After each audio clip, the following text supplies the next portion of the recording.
Sir ఫైనల్గా ముఖ్యంగా ఏదైతే యువగళం పేరుతోటి మీ యువనేత నారా లోకేష్ గారు పాదయాత్ర ప్రారంభించారు. ఇక ఆ పాదయాత్రని కూడా మధ్యలో అడ్డంకులు చూశారు, బ్రేక్ పడింది. ఆ తర్వాత కూడా దాన్ని మళ్ళీ 2.0గా స్టార్ట్ చేసి ముందుకు తీసుకెళ్ళి దిగ్విజయంగా ముగించారు. మరి యువగళం ముగింపుతోటి నవశకానికి నాంది అన్నారు. ఏంటి రాబోయేటువంటి ఎన్నికలకి ఎలాంటి ప్రణాళికలతోటి ఎలా ముందుకెళ్తున్నారు?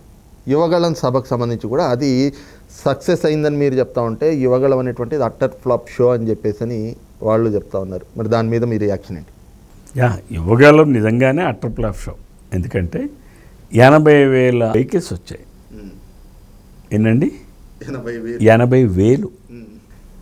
మరి 80,000 వెహికల్స్ వచ్చాయనేది నేనేదో రవికుమార్ ఏమైనా లెక్కేసాడా అని ప్రశ్నించేటటువంటి ఈ సజ్జల లాంటి వ్యక్తులు కూడా ఉంటారు.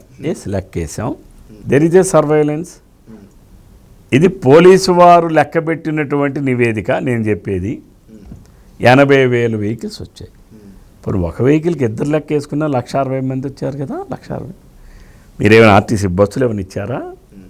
లేదు మీరేమైనా ప్రైవేట్ స్కూల్ బస్సులను ఏమైనా ఇచ్చారా? లేదు మీరేమైనా లారీలు కానీ ఏమైనా ఇచ్చారా?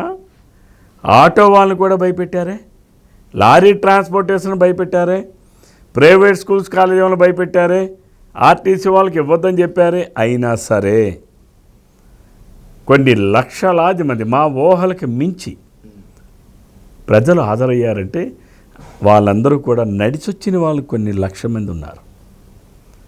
సైకిల్ మీద వచ్చారు, 2 వీలర్స్ పైన వచ్చారు, ఆటోల పైన వచ్చారు, మ్యాక్స్ క్యాబుల పైన వచ్చారు, కార్ల పైన వచ్చారు, వ్యాన్ల పైన వచ్చారు. ఎవరంతటి వాళ్ళు ట్రాక్టర్ల పైన వచ్చినారు. వందలాది కిలోమీటర్ల దూరం నుంచి కూడా వచ్చారు. ఈరోజు యువగళం సభని విజయవంతం చెయ్యాలి.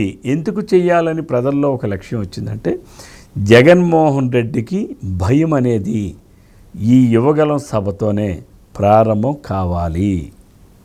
ఇది ప్రజలు భావించారు. భయం అనేది జగన్మోహన్ రెడ్డికి కలగాలి. ఎప్పటి నుంచి కలగాలి?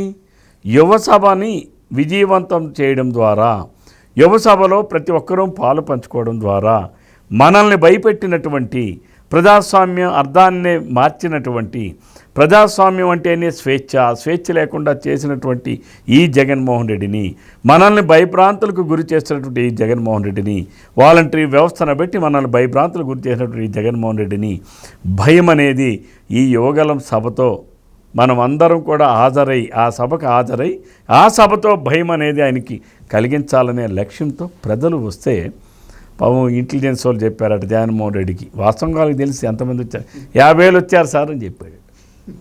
కరెక్ట్. ఎందుకంటే అంతకుమించి ఏమని చెప్తే ఆయన కొడతాడో తిడతాడో ఏం తెలియదు కదా పాపం వీళ్ళకి. భయం.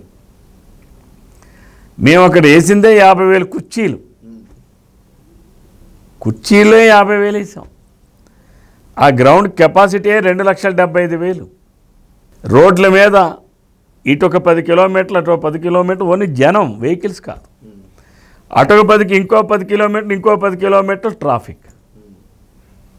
అంటే లక్షలాది మంది వస్తే మరి వాళ్ళు అట్టర్ ఫ్లాప్ అనుకునేవ్వండి. మాకు చిన్న నష్టం ఏంటి?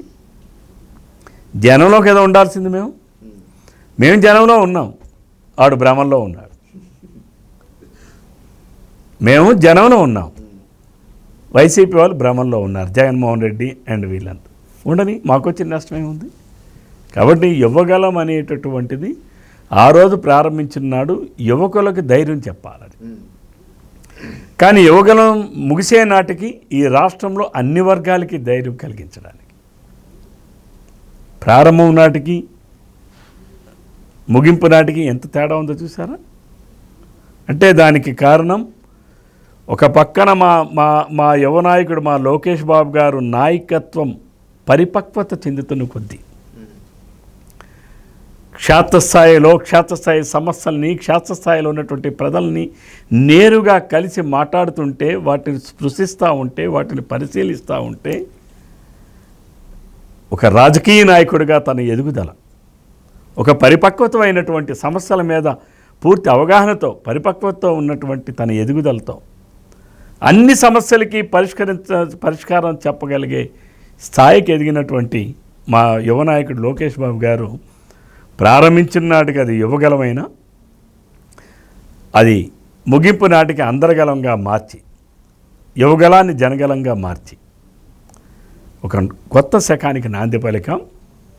అది రాబోయేది ఆ కొత్త శకం మళ్ళీ చంద్రబాబు నాయుడు గారి నాయకత్వంలో తెలుగుదేశం పార్టీ జనసేన కలిసి ఏర్పాటు చేయబోయేటటువంటి ప్రభుత్వమే ఆ కొత్త శకం. అంటే ఇంకా ఎన్నికలు కూడా దగ్గర పడతా ఉన్నాయి కాబట్టి ఎలాంటి కార్యాచరణతో ముందుకు వెళ్ళబోతా ఉన్నారు? కానీ ఆల్రెడీ మాకు ప్లానింగ్ ఉంది. మేము మహానాడులో సూపర్ 6 ఇచ్చాం.